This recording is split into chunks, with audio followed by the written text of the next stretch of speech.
السلام عليكم ورحمة الله وبركاته. مرويني مدن هي الكسو لوادا وروحي دالكا يدي بدا من نغسو غاري عاوركا وحاسي ودي جيراني وافرني يعني ومكا عبدي محمد عبد الرحمن قضبدا كلا دونا دا عاوركا كدا ودانتان وحا كميدا وفتي مالقبينا او كسعود دالكا تركيغا ايا لا كلمي قار كميدا مسؤولين تا دالكا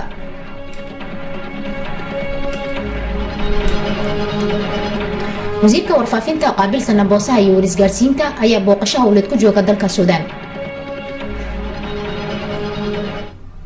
بسم الله الرحمن الرحيم. وزيرك أريمها دبدا iyo iskaashiga caalamiga mudane Maxamuud Cali Yuusuf ayaa saaka xafiiskiisa ku qaabilay wasiirka dhaqaalaha ee dalka Turkiga Nihat Zeybeci.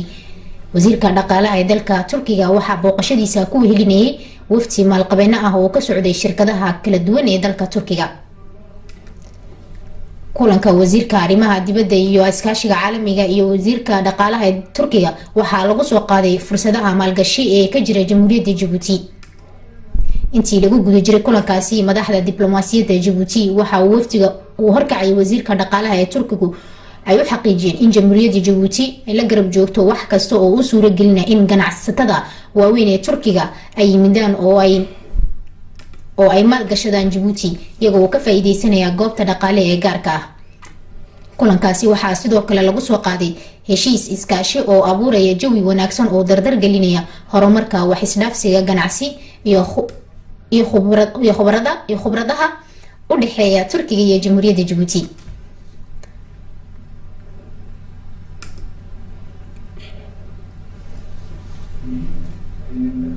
wasiirka dhaqaalaha ee dalka Turkiga Nihat Zeybeci waxa shalay isaguna xafiiskiisa ku qaabilay wasiirka dhaqaalaha iyo maaliyadda mudane Ilyas Musa Dawali.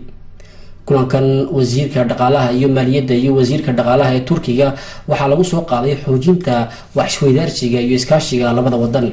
intii lagu guda jiray kulankaasi wasiirka dhaqaalaha iyo maaliyadda mudane Ilyas Musa Dawali waxa uu ka dalbay dhigiisa in la xoojiyo abuurka shirkadaha yaryar iyo kuwa dhexe iyo waliba in la xoojiyo awoodda dalxiiska Djibouti iyo dhabada xadiidka. amuurihii kale lagu soo qaaday kulankaasi waxa ka mid ahaa kor u qaadida maalgashiga dibadda ee Djibouti. wasiirka dhaqaalaha iyo maaliyadda qaabilsana warshadaha oo kaashanaya rugta ganacsi ee Djibouti ayaa shalay qaban qaabiyay shirweynaha ganacsi ee Djibouti iyo Turkiga. shirweynahaasi waxa ka qayb galay wasiirka dhaqaalaha ee dalka Turkiga Khadar Cabdilaahi ayaa faalintaasi ka badinoo haya.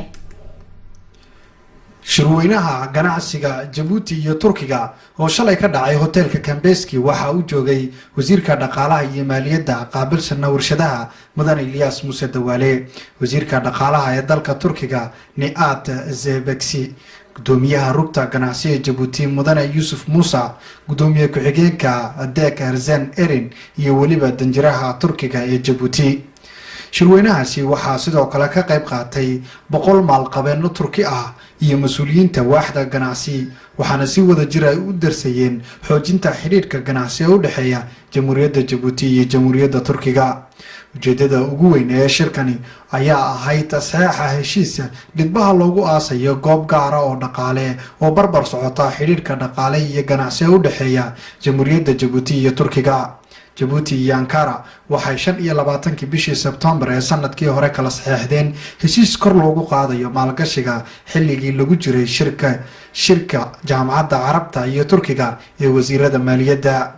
intii lagu guda jiray shirweynahaasi wasiirka dhaqaalaha iyo maaliyadda waxa uu ka dalbay dhigiisa in Jamhuuriyadda Djibouti laga caawiyo xoojinta aasaaska shirkadaha yaryar iyo in lagu garab galo kor u qaadida awoodda dalxiiska iyo waliba dhismaha dhabada xadiidka. taasina waxa ay suuro gelinaysaa in kor uu kaco maalgashiga dibadda ee ka imanaya Turkiga, isla markaasina xaqiijintooda higsiga dhaqaale ee sanadka 2035 ee dalkeena. dalka Turkiga ayaa ku jira kaalinta 16aad ee wadamada ugu dhaqaalaha badan dunida, halka uu kaga jiro kaalinta 6aad ee wadamada reer Yurub. waxaa halkaasi ka hadlay gudoomiyaha rugta ganacsi ee Jabuuti mudane Yuusuf Muusa. gudoomiyaha rugta ganacsi waxa uu ugu horeyn uu sheegay in wufuudda Turkiga ay booqasho shaqo ku yimaadeen Jabuuti marar fara badan, taasina ay ka marakacayso ama ay ka turjumayso rabitaanka ku aadan xoojinta xiriirka ganacsi ee u dhexeeya Turkiga iyo Jamhuuriyadda Jabuuti oo aan ka miro dhalinayno buu yidhi fursadaha maalgashi ee labadeena dal. waxaa xusid mudan in xiriirka iskaashiga dhaqaale ee labada dal uu maanta marayo meel wanaagsan oo xoog badan. waxaa ka marag ah buu yidhi 5 heshiis ee aan la galay wakiilada shirkadaha kala duwan ee dalka Turkiga. heshiisyadaasi waxa aan saxiixnay buu yidhi kolkii aan booqashada shaqo ku joognay dalka Turkiga intii u dhaxaysay 20 ilaa 25 bishii Abriil ee sanadkan. waxaan jeclaa buu yidhi anoo fursadan ka faa'iideysanaya in aan mar kale idin mahadnaqo martiqaadkii wanaagsanaa ee aad noo fidiseen. marwooyin iyo mudanayaal xubnaha wafdiga imaatinkiinan maanta waxa uu ku soo beegmayaa buu yidhi waqti ku habboon wax isweydaarsiga iyo xoojinta maalgashiga ee nooc walba ah. shirweynaha ganacsiga Jabuuti iyo Turkiga waxaa hadallo ka jeediyay wasiirka dhaqaalaha iyo maaliyadda mudane Ilyas Muuse Dawaale, waxaana ugu horeyn uu tilmaamay in dalka Turkiga uu leeyahay khibrad weyn oo ganacsi oo aan ka kabsan karno horumar dhaqaale. Faadimo Saalax ayaa inoo soo eegtay hadalladii wasiirka. Turkiga aad baa looga tixgeliyaa dowladda Jamhuuriyadda Jabuuti iyadoo aan loo eegayn oo kaliya xiriirka taariikhiga balse loo eegayo kaalinta lama huraanka ah ee ay ka qaataan howlaha bini'aadantinimada ee degmada Geeska Afrika, gaar ahaan dowrka ku dayashada wanaagsan ee uu fuliyo ama fulinayo waqtigan xukuumaddiinu iyo madaxweynihiinu dalka Turkiga Rajab Tayyip Erdogan ee ku aadan dhismaha Soomaaliya oo ah dal aan walaalnahay. naga gudoomo hambalyadeena shaqooyinkiina wanaagsan ee aad ugu sameeyseen Soomaaliya iyo xiriirka ganacsi ee degmada Jamhuuriyadda Jabuuti. marka laga soo tago in ay tahay saldhig military, waxa ay noqonaysaa saldhig bini'aadantinimo kaasi oo iridaha loo furayo dhowaan. waxa uu yahay saldhig bini'aadantinimo ee hay'adda qaramada midoobeed oo ku qalabaysan qalab casri ah oo suuro gelinaya in wax kasta laga helo oo loogu talagalay 12 wadan ee degmada ah.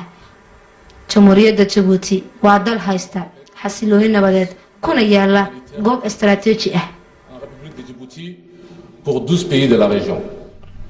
intii lagu guda jiray shirka jaraa'id waxaa halkaasi ka hadlay wasiirka dhaqaalaha iyo maaliyadda mudane Ilyas Muuse Dawaale. waxa uu sheegay in Turkigu yahay wadan weyn oo khibrad u leh xagga warshadaha wax talo oo ay qaarkood yihiin kuwa ugu horeeya dunida. waxaana yiri wasiirku sidatan: waxa aan saaka heshiis la saxiixday dhigayga wasiirka dhaqaalaha ee dalka Turkiga.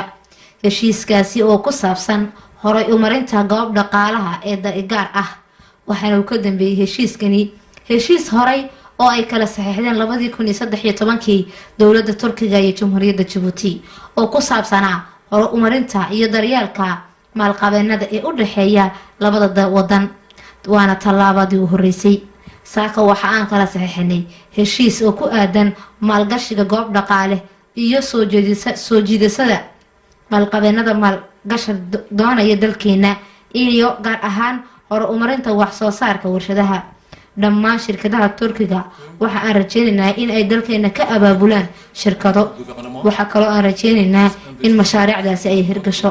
sanadahan dambe dowladda Turkiga ayaa si xoogan u joogada qaaradda Afrika uga howlgala, gaar ahaan waxa ay ku badan yihiin shirkadaha Turkiga dowladda Itoobiya oo iyagu si xoogan uga maalgashada dalkaasi. annaga iyo Turkiga waxa aan isweydaarsanay document sida aan uga wada xaajoono hore oo marinta ganacsi ee u dhaxeeya labada dal. waana mid wax ku ool leh documentka sanadaha soo socda iyo sanadaha nagu soo eedan. isla shirka jaraa'id waxaa ka hadlay gudoomiyaha rugta ganacsiga mudane Yuusuf Muuse Dawaale oo sheegay in iskaashiga dhaqaale ee maalqabeennada Turkiga ay tahay mid faa'iido weyn u leh Jamhuuriyadda Jabuuti oo door weyn ka ciyaari doona shaqo abuurka. markale Faadimo Saalax aan ku dhageysano. fadhigani waxa uu ka dambeeyay booqashadii aan ku tagnay dalka Turkiga oo aan ku kala saxiixanay heshiis saaxiibtinimo oo ku aadan in maalqabeeno turki ah ay yimaadaan jamhuuriyadda Jabuuti oo ay ka helaan fursado maalgashi. waxa aanu mahad celinayaa gudoomiye ku-xigeenka iyo wasiirka dhaqaalaha ee Turkiga ee horkacay wafdi ballaaran. ujeedada ugu horeysa ee kulankan ayaa ahayd mid ay ku kulmayaan maalqabeenada labada wadan si ay u abaabulaan goob dhaqaale u gaar ah oo loogu talagalay in laga asaaso shirkado, waana meel lagu kaydinayo laguna soo saari doono wax soo saarka Turkiga, taasi oo asmaxaysa in ay Jabuuti in ay abuurto shaqooyin oo ay ka faa'iideystaan dhalinta reer Jabuuti. maalqabeenada reer Jabuuti ayaa iyagu ay tusaale u noqonaysa geestooda inay ka abaabulaan shirkado, intaba waxa looga gol leeyahay hoos u dhigida camal la'aanta. maalqabeenada ayaa ka faa'iideysanaya goobta istiraatiijiga ee ay jamhuuriyadda Jabuuti ku taalo. mashruucana ayaan ku rajo weynahay in uu sida ugu dhaqsaha badan u hirgalo. kadib markii uu dhammaaday shirweynaha ganacsiga ee Jabuuti iyo Turkiga, waftiga maalqabeenada ee ka socday dalka Turkiga waxa ay soo indhindheeyeen halbowlaha dhaqaale ee dalka, waxaana ugu horeyn ay booqdeen marsada Doorale halkaas oo ay ku soo dhaweeyeen mas'uuliyiinta sarsare ee marsada Terminal Container de Doorale. waa tan faalintaas ka badan, waxaana halkaasi si diiran ugu soo dhaweeyay mas'uuliyiinta kala duwan ee marsadaasi. waftiga waxaa looga waramay qaabka ay marsada Terminal Container Doorale ay u shaqeyso iyo qalabyada casriyeysan ee yaala marsadaasi. marsada Terminal Container Doorale waxa ay noqotay marsada labaad ee geeska Afrika ee lagu habeeyay qalabka casriga oo ay maalgelisay dowladda Mareykanka, waxaana ku baxday lacag gaaraysa 10 milyan oo dollar. waftiga waxa kale ay soo indheeyeen dhismaha marsada cusub ee Miltuisage ee Doorale, waxaana halkaasi kusoo dhaweeyay agaasimaha marsadaasi isagoo ka siiyay waftiga bacno dheeraad ah howlaha shaqo ee dhismahaasi. waftiga uu horkacayo wasiirka maaliyadda iyo dhaqaalaha mudane Ilyas Muuse Dawaali waxa ay booqdeen oo kale degmooyinka Duuda iyo Dameerjoog, waxaana la tusay wasiirka dhaqaalaha dalka Turkiga goobaha ay maalgashanayaan. wasiirka warfaafinta qaabilsan boosaha iyo wargaarsiinta mudane Cali Xasan Baadoon ayaa booqasho howleed ku jooga dalka Suudaan, waxaana wasiirka shalay xafiiskiisa ku qaabilay wasiirka warfaafinta ee dalka Suudaan Marwo Tahani Atiya. kulankan labada wasiir waxaa lagu soo qaaday amuuraha la xiriira xoojinta iskaashiga warfaafinta ee u dhexeeya labada wadan. kulankaasi waxaa ka qayb galay danjiraha dalkeena u fadhiya Suudaan mudane Axmed Cali Barre.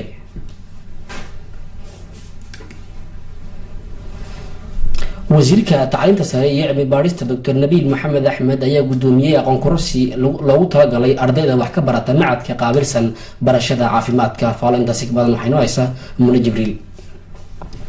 ujeedada tababarkan loo fidinayo ardayda wax ka barata macadka sare ee sayniska iyo caafimaadka ayaa ah shaybaadhka xanuunada ku dhaca indhaha iyo sidii ay uga hortagi lahaayeen dadka da'da ah, khaasatan dadka qaba xanuunka macaanka. intii lagu guda jiray tababarkan waxa ay kooxaha caafimaadeen adeegsanayeen qalabo casri ah.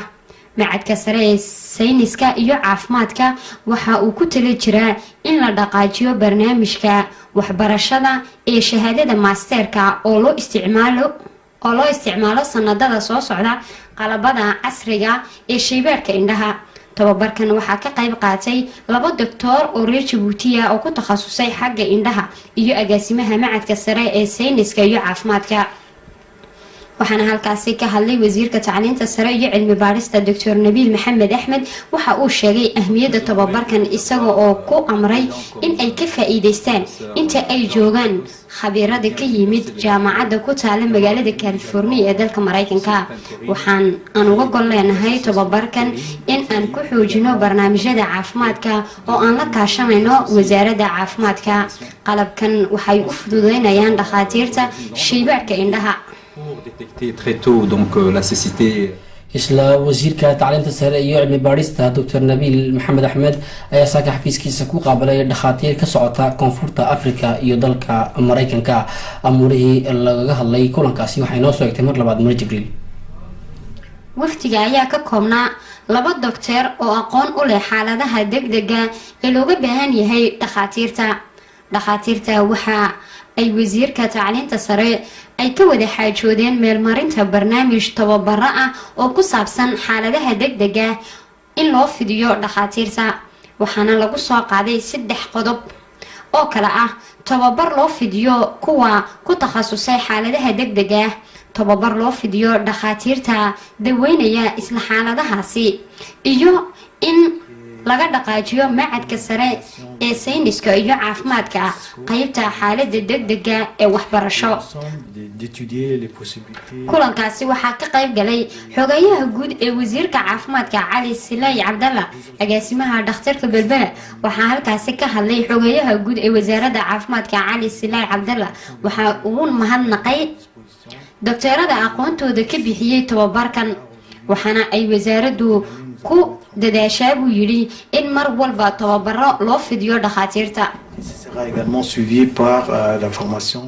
intaasi kadib waxaa halkaasi ka hadlay wasiirka tacliinta sare iyo cilmi baarista Dr. Nabil Mohamed Ahmed waxaana hadaladiisa kamid ah sida tan waxa ay aniga ii tahay sharaf in aan maanta la kulmo wufuudda ka socodka macadka caafimaadka ee San Francisco sida aan ognahay xarumaha caafimaadka degdega ayaa ku yar dalkeena ujeedadu waxa ay tahay in la tababaro dhakhaatiirta ku firfircoon xaaladaha degdega ah oo lagu tababaro dalkeena waxaana looga leeyahay in dhakhaatiirtaasi ay gaaraan ilaa iyo tuulooyinka fogfog si ay u soo daweeyaan dadka bukaanka ah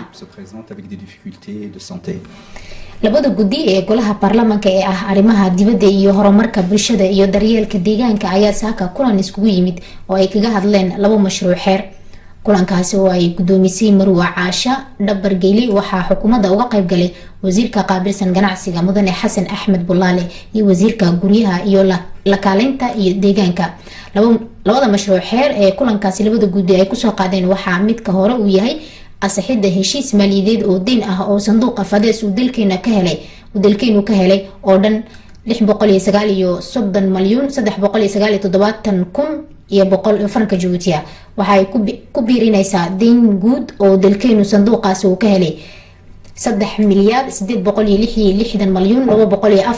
3,806,204,600 oo suuro geliyay dhismaha Hodondo qaybtan dambe waxaa loogu talagalay in ay daboosho hawlo dheeraad ah oo aan hore loogu talagalin mashruuca labaad waxa uu yahay ansixida jamhuuriyadda Djibouti heshiiska Nagoya ee ku saabsan ka faa'iideysiga loo siman yahay cilmiga biolojiga iyo wixii la xidhiidha gabagabadii kulankaasi waxaa labada guddi ay isla garteen in la horgeeyo fadhiga guud ee golaha baarlamaanka munaasabad lagu qaybinayay qalabka ciyaaraha dugsiyada dhexe ee dalka ayaa ka dhacday xarunta tababarada ee wasaaradda tacliinta sare munaasabadaasi waxaa gudoominayay xogayaha guud ee wasaaradda waxbarashada qaran iyo xirfadaha shaqo Mudane Haruun Cumar Aadan waxaana ka qayb galay mas'uuliyiinta kala duwan ee dugsiyada dhexe iyo kormeerayaasha barayaasha gobolada dalka gudihiisa ee wasaaradda waxbarashada iyo xirfadaha shaqo munaasabadaasi waxaa mas'uuliyiinta lagu qaybshay qalabyo ay kamid yihiin garamaan kabaha sportka kuwa kubadda cagta gacanta laliska iyo qalabyada guulaha loogu talagalay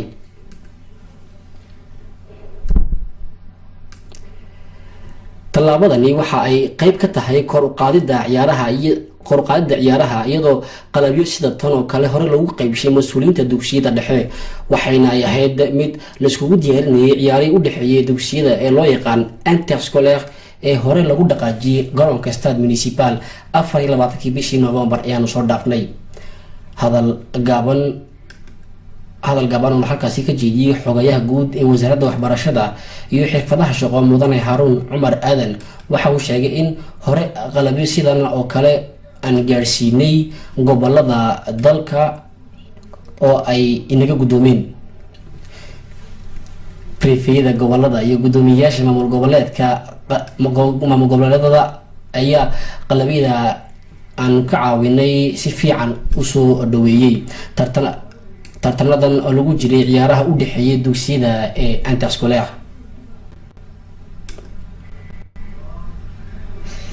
aqoon kororsi socday muddo 7 maalmood ah oo ay wadajir u qaban qaabiyeen macadka barashada diblomaasiyadda iyo guddiga la socodka heshiisyada ee wasaaradda ganacsiga ayaa saaka la soo gabagabiyay intii uu socday aqoon kororsigaasi amuuraha lagu soo qaadiyay waxaa kamid ahaa diyaarinta heshiisyada ganacsi qodobada uu ka kooban yahay oo intuba u baahan in qodo dheer loola socdo.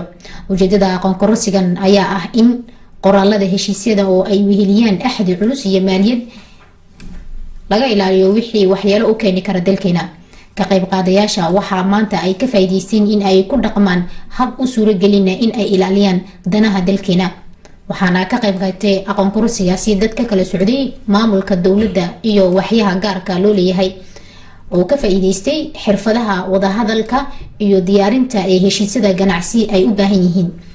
gabagabadii aqoon kororsigaasi wasiirka arrimaha dibadda mudane maxamuud cali yuusuf ayaa u qeybshay shahaadooyin dadkii ka qayb qaatay.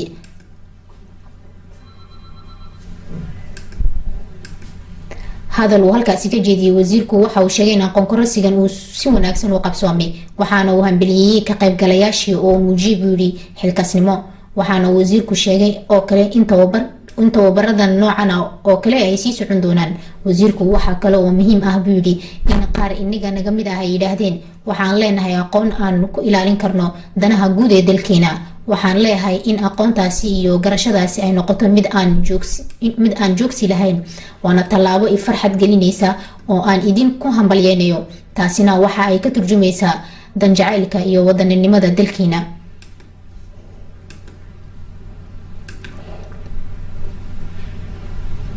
gudoomiyaha rugta ganacsi ee Djibouti mudane Yuusuf Muuse Dawaale oo isaguna halkaasi ka hadlay waxa uu hambeliyay dadkii kasoo qayb galay iyo khubarada aqoontooda ka dhiibatay oo suuro geliyay buu yidhi in aqoon kororsigaasi uu qabsoomo sidii loogu talagalay. waxa aan u maleynayaa in aqoon kororsigan uu wax weyn idin soo kordhiyay buu yidhi. waxa uu intaasi ku daray gudoomiyuhu intaasi ay idin tusayso in beri aad ka shaqeyn kartaan xarumaha dowladda. sidaasi darteed waa in aad la imataan dadaalkiina. gudoomiyuhu waxa uu hambeliyeeyay ka qaybgalayaashii ka qaybgalay aqoon kororsigaasi. ugu dambeyn gudoomiyuhu waxa uu yidhi waxaan rabaa in beri aad ku dhaqaaqdaan sidii aad u asaasi lahaydeen shirkado aad halwadeeno aad ka noqotaan si qeyben aad uga qaadataan shaqo abuurka dalkeena.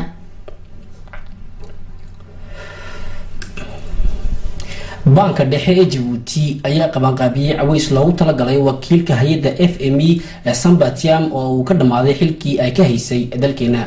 Faadimo Saalax ayaa ay safarada warkaasi. banka dhexe ee Djibouti ayaa qabanqaabiyay xaflad loogu talagalay wakiilka xilka uu ka dhamaaday FME.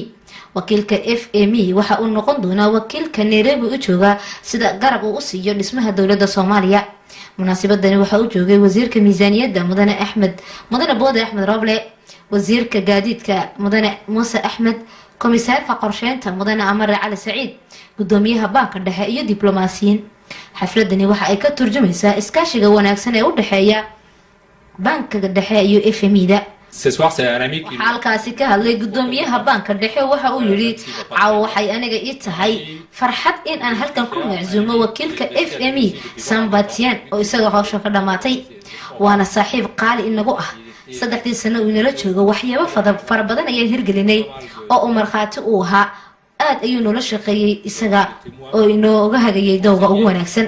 sidoo kale waxa isaguna halkaasi ka hadlay wakiilka xilka uu ka dhamaaday Sambatian waxa uu sheegay in ay sharaf u tahay in xafladan loo soo abaabulo isaga awgii sanadahan aan joogay waxa uu ay ahayd buu yidhi fursad aan waxyaabo fara badan aan ka faa'iideysto. halkan waxa aan uga mahad celinayaa madaxweynaha jamhuuriyadda mudane Ismaaciil Cumar Geelle iyo ra'iisul wasaaraha jamhuuriyadda mudane Cabdulqaadir Kaamil Maxamed iyo waliba xukuumadda. waxaan ka marakacaya in jamhuuriyadda Djibouti ay ku tallaabsatay hore umar la taaban karo. howlaha la igmaday ayaa gabagabaysantay. waxaanan ka furi doonaa xafiis magaalada Nairobi ee dalka Kenya sida aan garab u siino dowladda Soomaaliya. daawadeel waxaan taasi ku idin war wixii dalka iyo dibadda naga soo gaaray oo iswada jiran igu akhrinayaan anigoo ah Maxamed Cabdiraxmaan iyo Maka Cabdi. waxaan mahadnaqayaa dhammaan wariyaashii igala qayb qaatay iyo farsamo yaqaanadii. intaan saacadan oo kale dib u kulmi doono waxaan igaga tegaynaa nabadgelyo iyo amaano Allah.